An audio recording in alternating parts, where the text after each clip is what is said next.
Hello everyone. வழக்கம் போல் நானும் என்னோட ஆஃபீஸ் கொலீக்ஸும் ஆஃபீஸ் முடிச்சதுக்கப்புறம் ஏதாச்சும் சாப்பிடலாமேன்னு சொல்லி தரும்போது எல்லோரும் பிரியாணி சாப்பிட போகலாம், அதுவும் பெரிய மேடுக்கு போகலான்னு சொல்லி கூப்பிட்டு போனாங்க. சரி, ஓகே, பெரிய மேடுக்கு போனால் வழக்கமாக அந்த மெயின் ரோடில் உள்ள கடை தான் சாப்பிடுவோம். சரி, இன்றைக்கி பிடிச்சி சாப்பிடுவோம். அந்த மெயின் ரோடில் கடை வேண்டாம், ஸ்ட்ரீட்டுக்குள்ளே இருக்க ஒரு கடைக்கு போவோம். அது கடை பேர் வந்து பார்த்திங்கன்னா நியூ சார்மினார் பிரியாணி. ஸோ இங்கே வேண்டான்னு சொல்லிட்டு என் ஃப்ரெண்ட்ஸ்லாம் சொன்னாங்க.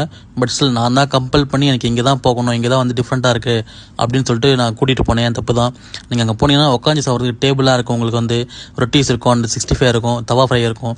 நல்லா தான் இருந்தது, பிளேஸ் நல்லா இருந்தது. ஓரளவுக்கு ஏர்லி மார்னிங்கிறதுனால கொஞ்சம் கச்சமச்சம் தான் இருந்தது. பட் ஸ்டில் நான் கூட்டிகிட்டு போனேன், என் தப்பு தான் அது. ஆக்சுவலி குஸ்கா பார்த்திங்கன்னா 50 ரூபா அண்ட் பிரியாணி பார்த்திங்கன்னா 100 ரூபா.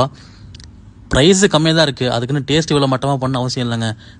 ஒவ்வொரு ஆயில் பிரியாணி வந்து பிரியாணி மாரியே இல்லை. ஆக்சுவலி வந்து ஒவ்வொரு ஆயில் பிரியாணி வந்து சாப்பிட முடியல. பாதி பிரியாணிக்கு மேலே நான் வச்சுட்டேன். அப்படியே ஃப்ரெண்ட்ஸ் எல்லாமே வந்து ரொம்ப கஷ்டப்பட்டாங்க சாப்பிட்றதுக்கு. கொடுத்துட்டுமே காசு கொடுத்துட்டு வாங்கிட்டுமே அதுக்காக சாப்பிட்டாங்க. தவா கறி ஓகே,